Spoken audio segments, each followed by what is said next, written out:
Welcome to Tiffany's Makeup Return to Hospital, the why and the how presentation, where you will leave this just understanding why return to hospitals are so important, and also how did I get this job. There must literally be no qualifications, because this is going to be quality. All right, so why is return to hospital important? Obviously, our number one reason is the one that we see a lot when our residents come back from the hospital. They are coming back more confused. Chances are, if they're confused and having behaviors while at the hospital, they're probably going to sedate them or restrain them. And we see those increased behaviors when they come back. The other things we also see is they're coming back with these crazy infections. They have a decline, and it just really has a huge effect on our dementia population. So if we can try to avoid those return to hospitals, we really should. FMC is a leading cause of why half our building is on hospice now. So if we can keep them here, where we know them, we know their likes, their dislikes, how to control their behaviors, etc., that's really honestly what's best for them. So what can we do to try and prevent those return to hospitals? Obviously, early identification is going to be huge, because if we can catch an issue when it's first starting, then we have a chance to intervene before it gets to the point where they are needing to go to the hospital because it's went too far. So we can get that timely intervention. We can get that accurate assessment done. We can talk with the doctors, with the families, get an idea, what do they want? What can the doctor do? Explain what we can do here, what we can't do here. And basically at what point we would need to complete that transfer to the hospital. But honestly, if we can catch things early here and we look for those early signs that something is wrong, we can have an intervention here, or at least try. Not always is it going to work. If you notice that your resident is not eating or drinking, which is why a lot of the topics from today, the all staff was really pushing that communication, that I see something different. Let me tell you.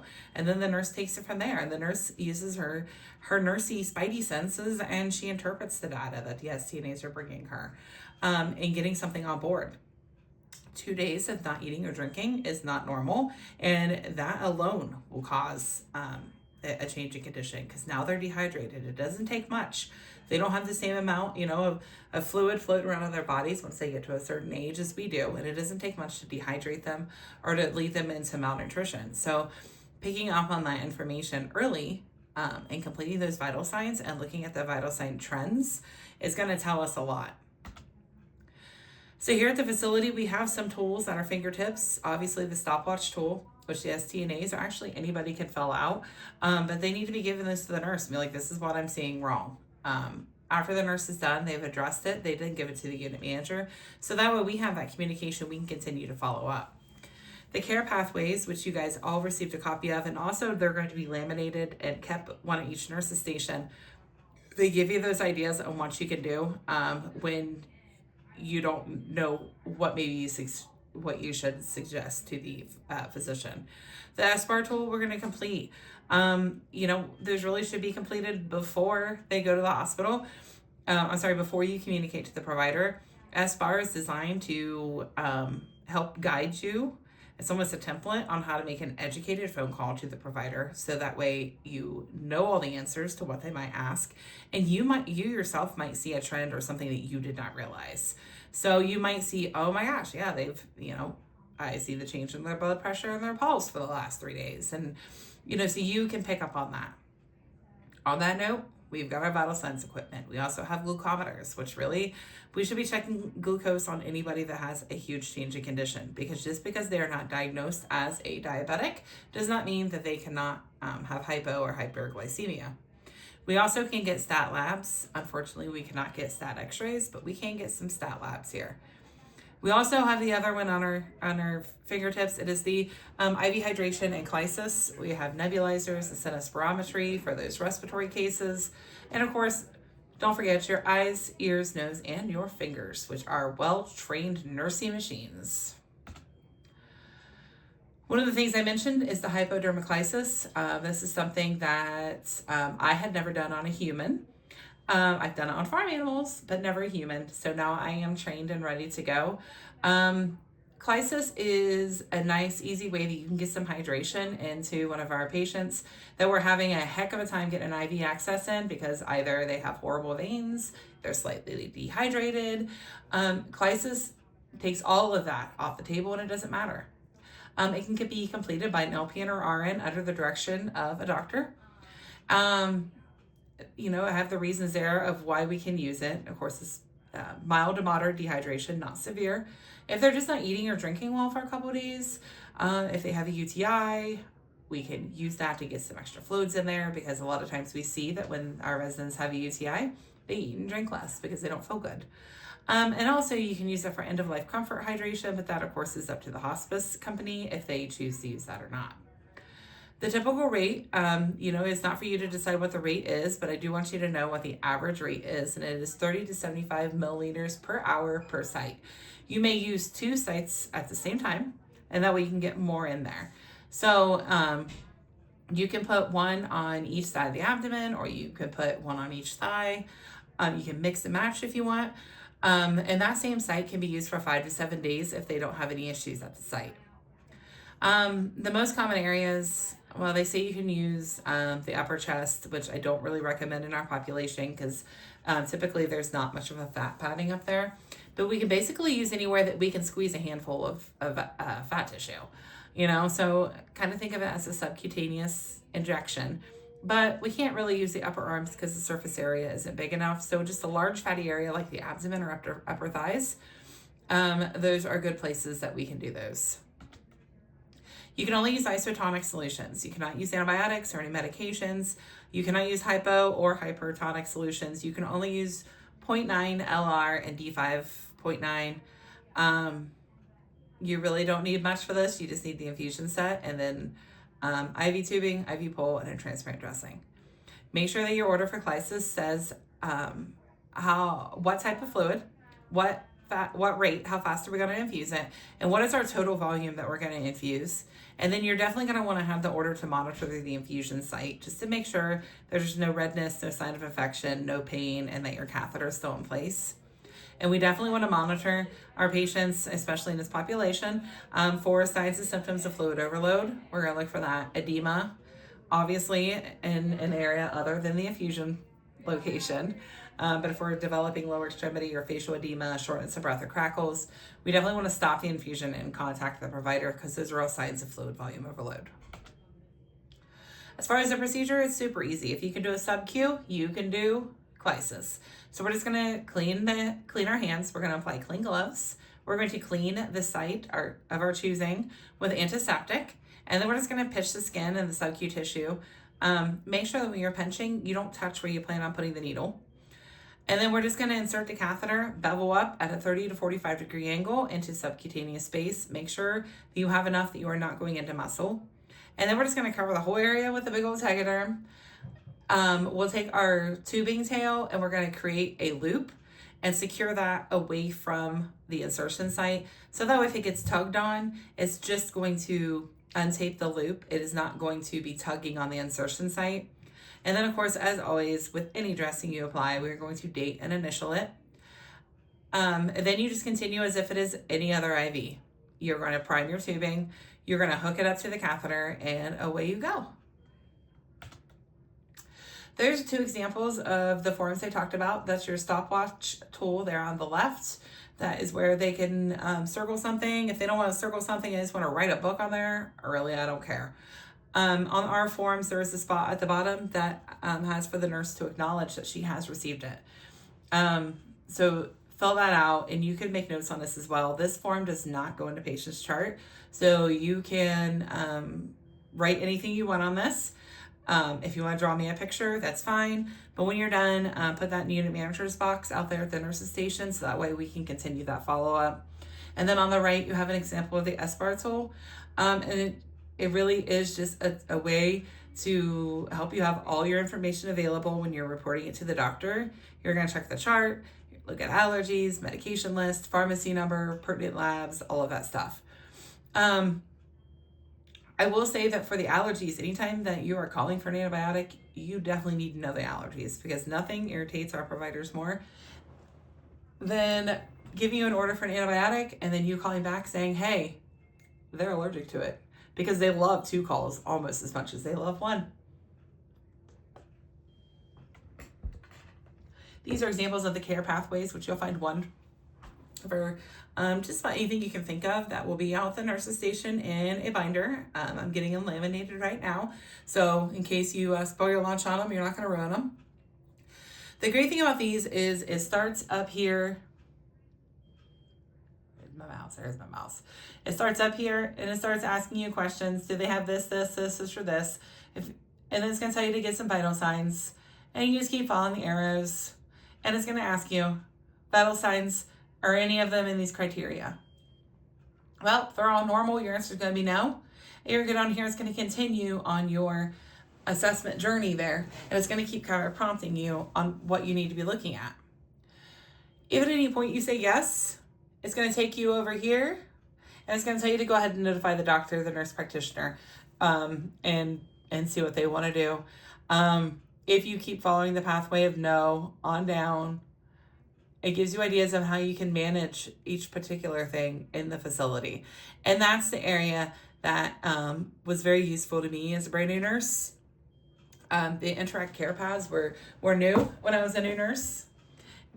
And I found them quite handy, and I use them all the time. Other reasons, common reasons it seems like people are going out to the hospital is issues with our G-tubes, either plugging, dislodging, abdominal distension, residual.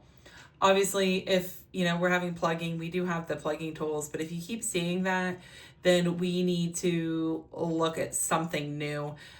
These automatic flushing machines are phenomenal, but they don't flush as good as the good old-fashioned syringe.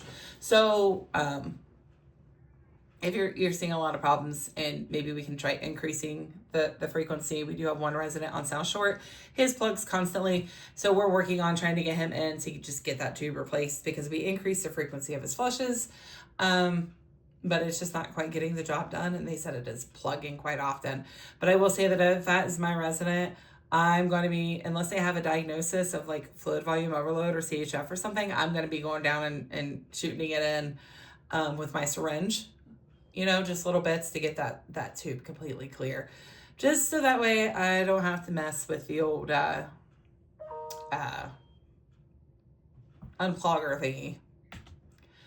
Respiratory symptoms, that's another reason, leads to a lot of return to hospitals for our residents. I will say that I read a lot that they just had abnormal chest sounds.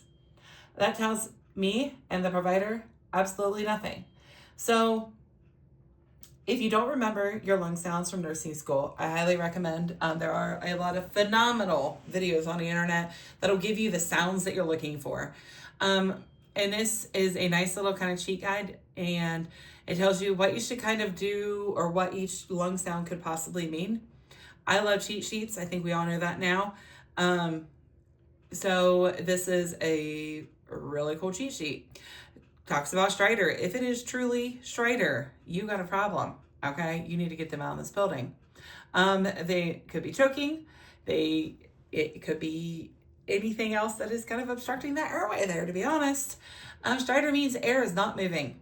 It is inspiratory, and you can hear it great over the trachea. So if you're not sure if you are hearing stridor, put your stethoscope up to the trachea and see if that sound is amplified up there. Crackling can have quite a few different reasons, as you can see over here. One of the reasons that we did talk about was fluid volume overload, but there are tons of different reasons of why you're getting crackles. But use the word crackles. If you're hearing wheezes, that tells us something different. They probably just need a bronchodilator. They do not need an emergency room. So if they have COPD, asthma, heart failure, we just need to get a bronchodilator in them. If they don't have albuterol ordered, let's get this albuterol. Bronchi. First thing with bronchi, have them cough. And have them give you a good meaty cough. All right? If that does not clear it, then we need to move on. Okay?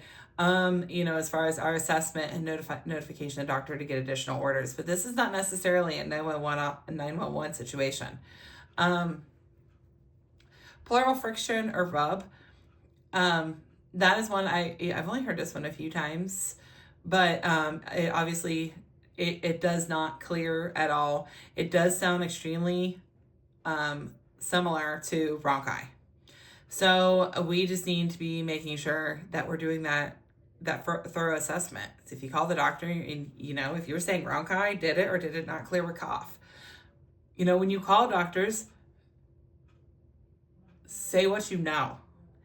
Because when you call and you act like you don't know, or you just say abnormal chest sounds, the first thing on the doctor's mind is, well, I have two options. I can tell this nurse to go assess them completely, or I can just say send them to 911 or call 911. They don't want the second phone call. They're going to tell you to just go ahead and call 911 so you don't keep calling and bugging them. So call, give a thorough report, know what you want, know what your recommendations are, because sometimes they're not quite thinking it through. And if you're telling me that you want to start an antibiotic for pneumonia, I'm going to go ahead and I'm going to ask you for some guaifenesin, a steroid, nebulizers. I'm asking for all of those things because we're going to need it at some point, and it's going to help the resident recover faster. So know what you're asking for. And if you are not sure that is what your managers are for, by all means, you can definitely ask me. And after 25 years, I'm pretty good at telling docs what to do. So pain is a difficult one because it's completely subjective. And I know I have a difficult time with abdominal pain and chest pain. So I guess a lot of that is you benefit from knowing your residents, knowing what's normal. Your vital signs are going to tell you a lot. Are they in active distress? Asking the questions. Where is it at? Does it move anywhere? Does it feel like someone's sitting on you, someone's stabbing you, someone's, burning you? Ask those questions to find out more, because I'm in pain means jack squat. What's it feel like? Is it a dull throbby pain, sharp shooty pain? Ask those questions and make sure you're using terms that they understand. Does it feel like someone's stabbing you in a knife? Does it feel like there's someone sitting on you? Does it feel like someone has a vice grip around your joint? Ask those questions. Find out more. It's part of your assessment, so you know what this could possibly be. If they're complaining of abdominal pain, palpate their stomach. If you have the left pain rebounding into the right, you've got appendicitis. Use those things. Look at their medical history. Look at their bowel movements. Okay? When was the last time they had a bowel movement? Well, if they've had 2 bowel movements a day for 5 days, I don't think it's an obstruction. Okay? So we need to think of something else. Let's kind of work through it. Unless their vital signs are showing absolute distress, let's try to work through it, get that assessment done. We have too many patients that go out to the hospital that come back with some goofy diagnosis of they just needed a poop or something like that. We can do that here without sending them over there and putting them on a stretcher for hours and making them go through that. And of course, the stress to the families of, oh my God, they're in an emergency room, I've got to go. Nope, they just needed to go boom, boom. So, do that thorough assessment. So you have somebody with a decreased LOC, increasing confusion. The first thing we want to do is we want to assess the resident. We want to obtain those vital signs. And then we want to look at the vital signs. What do they say? We want to look at their intake output, medical history, recent changes, and medications. Then if we're not finding anything, we're going to assess all the symptoms. It does not take much for an altered mental status in our population, okay? One small thing wrong with the body, the first thing we see usually is that altered mental status. And if we're catching this early enough before we have horrifically bad vitals, we're going to contact a provider, get some labs, EUA. If they're on a level drug, we're going to want to make sure that we request that level to make sure they're not toxic. And if we need to, if we're noticing that they're not really eating or drinking, let's get the order for that, that crisis or hydration, as long as their medical history is allowing for that. That'll buy us time. We're going to want to increase the monitoring of that resident. We're going to put it in an order. We're going to monitor their vital signs more often. That should be our go-to every time. We need to see what their vital signs are doing, okay? Put those in, and we can continue to monitor those trends. And then, of course, we want to make sure that we're addressing safety, because if our resident has a new onset of altered mental status, they're very high risk for falls, very high risk for injury. So we need to make sure that we're thinking about that and not being reactive, and instead trying to get in front of it.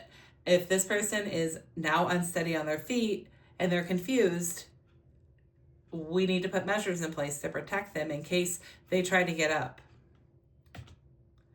Changes in the elderly, of course, like I've been saying, I'm a broken record. It has many causes. It can be so many things. But your number one intervention is always going to be vital signs and await, and knowing how to interpret them. If you're not sure what a certain set of vital signs means, well, you got your Google, but you also have your nurse manager. So typically, not always, but your pattern is going to tell you something. So we just need to look at that.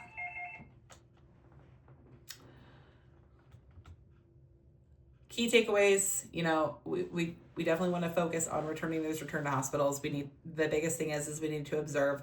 We need to recognize those changes early. We need to do a good, thorough assessment, looking at the whole resident. Make sure that we're communicating to the doctors effectively using that SBAR tool. While I enjoy that it is, you guys know that I have to have the SBAR for our corporate team, but we're not using it correctly, so we're just wasting our time. We're doing a task instead of using a tool. So use it for the tool that it is. Help it guide you, and use that before you call the doctor. And then we always want to make sure that we're contacting the provider before the conditions get so bad that now we have no choice but to send them out. So assess, intervene, communicate, and monitor. We have a little test here at the end. You guys don't get lottery tickets because you didn't come to my meeting. Tough cookies. Your resident is voicing increased pain in their legs. Their vital signs are normal. You got a weight on them, and they are noted to have a 5-pound weight gain, and they have 3+ pitting edema in their legs. And when they lay down flat, they say that they're short of breath. What should you do next?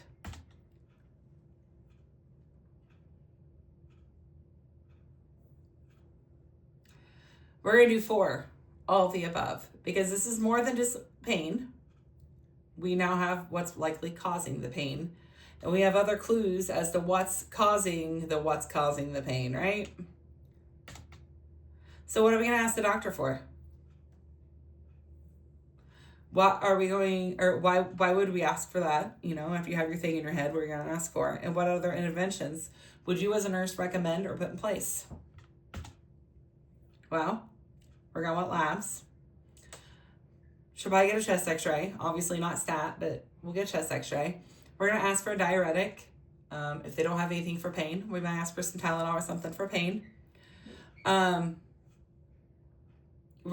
goal right here is to reduce fluid volume, because if we do a root cause analysis of their pain is being caused from the edema.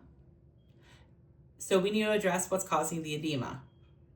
So we're going to try and reduce that fluid volume. We're also going to want to increase vitals. If we're introducing a diuretic, we can definitely see some changes on the blood pressure there.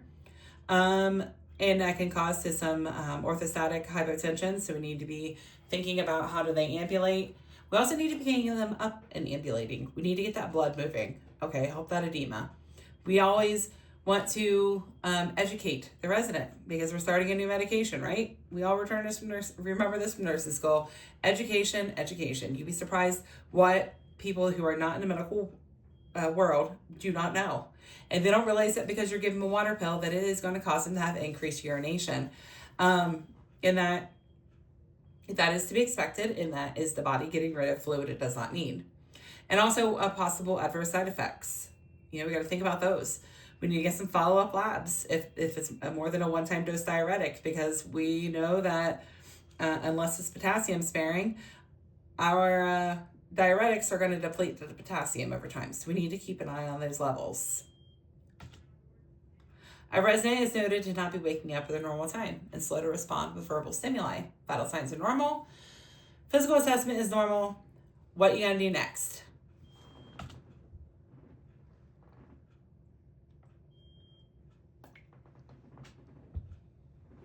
Well, We definitely don't need to call 911. We definitely don't need to call in hospice. I don't think they're quite there yet. We're not going to let them sleep because for all we know, something bad's getting ready to happen, right? So we're going to review the chart, look for any medication changes, any recent PRN medications given. That would be my first step as a nurse. Is there another change for this, right? We're also going to do our usual assessment. Of course, we already got our vital signs and those are normal. We couldn't find anything physically wrong with them. So my next go-to is I'm going to look in the chart.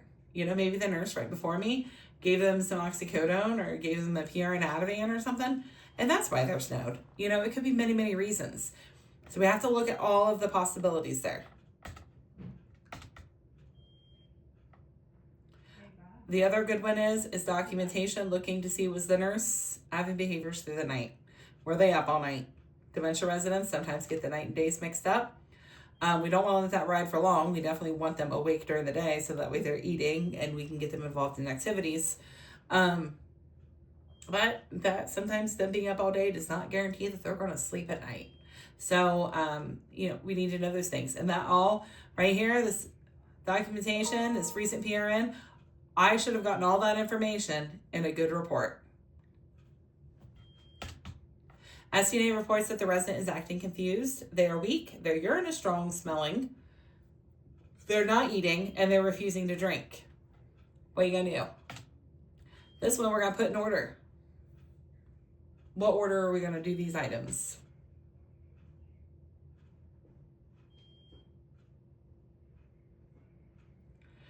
First and foremost, we always want to check our vital signs. They only take a couple of minutes to check. We're going to do a quick physical assessment. Listen to your bowel sounds. Check your skin turgor. Ask the resident if they're having nausea or pain. Then we're going to review the chart before we call the doctor, right? We're going to look in there for recent labs, medication changes, intake trends, diagnosis, last PM. We're going to complete the SBAR, and then we're going to call the doctor. We are going to report the assessment. And then, most importantly, we're going to keep the family in the loop. We want them to know what's going on. This is what we're seeing. This is what the doc said to do. We'll continue to monitor. We'll let you know if there's any changes. And then we're going to document those findings. So your assessment shows that they have a low blood pressure, low pulse, low grade temp, and normal respirations. Skin turgor is kind of sluggish. Bowel sounds are normal. They have nausea, but no emesis, no pain. So when we look at these vital signs, low BP, low pulse, a temperature creeping up, skin turgor sluggish, what are we going to ask the doctor for? And why? Why do you complete the SBAR first? Oh no, go back. Just kidding. So the reason that we're going to call the doctor for that is low blood pressure, low pulse, and creeping up temp means that we likely have some dehydration. The urine tells us that either one, they're dehydrated and that's why it's strong, or we could have a UA kick in. So we're also going to ask for some labs. We're going to ask for a UA. And the reason that we complete the SBAR beforehand is like we talked about earlier, because we want to have our stuff together before we call the doctor. If you guys have questions on this or if there's anything else that you want to cover in depth, me and Dr. Varney or whoever I can get with, we can put together more, nice compiled information. All you have to do is ask if there's ever a topic, and you can have another hillbilly video uploaded to Stiff Clinic. I'll talk to you later, guys.